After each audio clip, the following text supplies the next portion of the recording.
तो भारत की सेना एक साथ दो मोर्चों पर मतलब टू फ्रंट वॉर के लिए खुद को कैसे तैयार कर रही है, आज हम इसी बहुत बड़े बदलाव की कहानी को समझने वाले हैं। एक ऐसी कहानी जिसमें रणनीति है, लेटेस्ट टेक्नोलॉजी है और भविष्य की जंग की तैयारी है। यही वो बड़ा सवाल है जिसका जवाब इंडियन आर्मी अपनी पूरी की पूरी बनावट को बदल कर दे रही है। सोचिए, ये कोई छोटी मोटी दुविधा नहीं है और इसका जो हल निकाला जा रहा है वो वाकई में बहुत दिलचस्प है।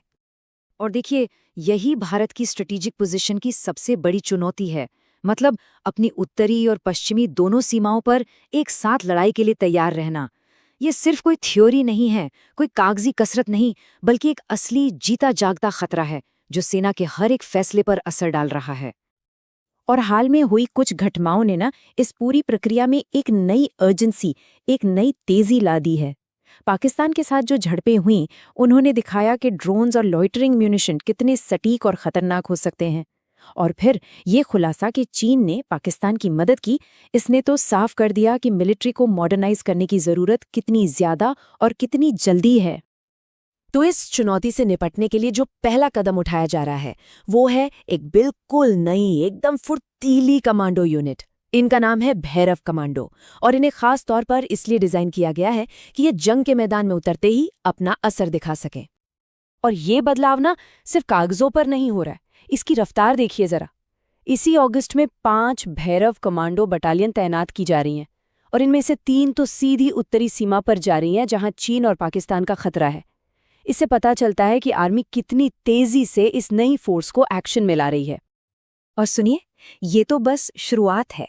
अक्टूबर खत्म होते होते ऐसी करीब करीब 23 यूनिट्स पूरी तरह से ऑपरेशनल हो जाएंगी।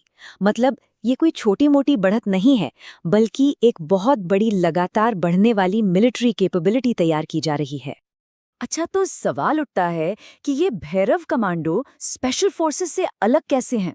देखिए, इनके रोल में एक बहुत बड़ा फर्क है। भैरव कमांडोज जो हैं वो फ्रंट लाइन के जरूरी काम देखेंगे, जैसे सीमा पार जाकर एक्शन लेना या जासूसी करना। इससे होगा ये कि जो हमारी एलीट स्पेशल फोर्सेस हैं वो अपने सबसे जरूरी, सबसे बड़े स्ट्रेटेजिक मिशनों पर फोकस कर पाएंगी। तो ये एक दूसरे का काम बांट रहे हैं, एक दूसरे की जगह नहीं ले रहे। लेकिन जंग सिर्फ जमीन पर मौजूद सैनिकों से नहीं लड़ी जाती है ना, लड़ाई हवा से भी होती है। और यहीं पर इस पूरे ट्रांसफॉर्मेशन का दूसरा बड़ा पिलर सामने आता है, भारत की आर्टिलरी यानी तोपखाने का हाईटेक मेकओवर।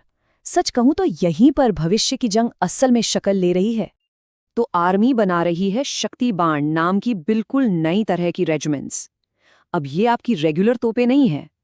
सोचिए, ये ऐसी यूनिट्स हैं जो पूरी तरह से ड्रोन्स और अनमैन्ड सिस्टम्स से चलती हैं। और कमाल की बात यह है कि इन्हें सेव एंड रेज पॉलिसी के तहत बनाया जा रहा है। मतलब नया खर्च करने की बजाय जो पहले से मौजूद एसेट्स हैं उन्हीं को रीपर्पस करके ये नई ताकत बनाई जा रही है ना स्मार्ट मूव? अब जरा देखिए कि इन नई रेजिमेंट्स के अंदर हैं क्या-क्या। इनमें लंबी और मीडियम रेंज के लॉइटरिंग म्यूनिशंस हैं, जिन्हें हम आम भाषा में सुसाइड ड्रोन्स भी कह सकते हैं। और तो और इसमें स्वॉर्म ड्रोन्स भी हैं, मतलब ड्रोन्स का पूरा झुंड एक साथ हमला करता है। ये जो कॉम्बिनेशन है ना, ये बैटलफील्ड में जबरदस्त प्रिसिजन और फ्लेक्सिबिलिटी देता है।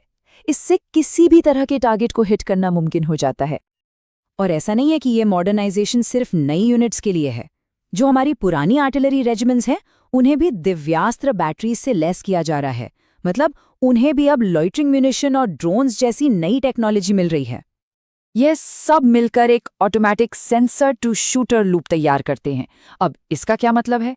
इसका सीधा सा मतलब है कि दुश्मन को स्पॉट करने से लेकर उस पर हमला करने तक का पूरा प्रोसेस ऑटोमेटिक और बिजली की रफ्तार से होता है। ड्रोन टारगेट देखता है और सीधे आर्टिलरी को बताता है और बूम, इससे बाहर से इंटेलिजेंस मिलने का इंतजार नहीं करना पड़ता और रिएक्शन टाइम बहुत बहुत तेज हो जाता है।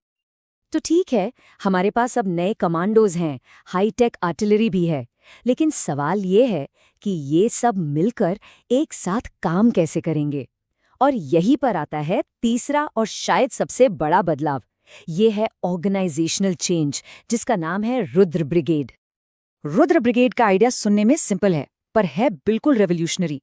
सोचिए, एक ऐसी ब्रिगेड जिसमें इन्फेंट्री यानी पैदल सैनिक, टैंक, तोपें, इंजीनियर्स, ड्रोन्स, स्पेशल फोर्सेस, सब कुछ एक ही कमांडर के अंडर काम करें।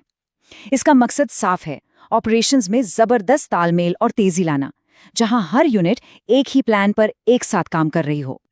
अब ये जो कॉन्सेप्ट है ये पहले चर्चा में रहे इंटीग्रेटेड बैटल ग्रुप्स यानी IBG से थोड़ा अलग है। रुद्र ब्रिगेड को एक ब्रिगेडियर कमांड करता है और ये एक स्टैंडर्ड ब्रिगेड से बस थोड़ी बड़ी है, जबकि IBG का जो आइडिया था वो एक मेजर जनरल के अंडर एक बहुत बड़ी यूनिट का था। तो असल में रुद्र ब्रिगेड एक ज्यादा प्रैक्टिकल और जल्दी लागू किया जा सकने वाला मॉडल है।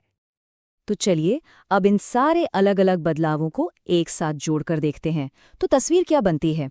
ये कोई छोटे मोटे टुकड़ों में हो रहे बदलाव नहीं हैं, बल्कि ये एक बड़ा सोचा समझा स्ट्रेटेजिक शिफ्ट है। तो मोटे तौर पर इस पूरे ट्रांसफॉर्मेशन के 3 मेन पिलर्स हैं। पहला, नई कमांडो यूनिट्स, दूसरा ड्रोन से चलने वाले आर्टिलरी और तीसरा रुद्र जैसी इंटीग्रेटेड ब्रिगेड्स। और ये तीनों मिलकर एक ऐसी आर्मी तैयार कर रहे हैं जो आने वाले कल की चुनौतियों के लिए कहीं ज्यादा तैयार है। और आखिर में सबसे जरूरी बात यह है कि ये सारे बदलाव एक बड़े मकसद का हिस्सा हैं। ये इंडियन आर्मी को ज्यादा फुर्तीला, टेक्नोलॉजिकली एडवांस्ड और इंटीग्रेटेड बनाने की तरफ एक बहुत बड़ा कदम है। एक ऐसी फौज जो आज के लिए नहीं बल्कि आने वाले कल की लड़ाइयों के लिए तैयार हो रही है। तो आखिर में एक सवाल सोचना जरूरी है।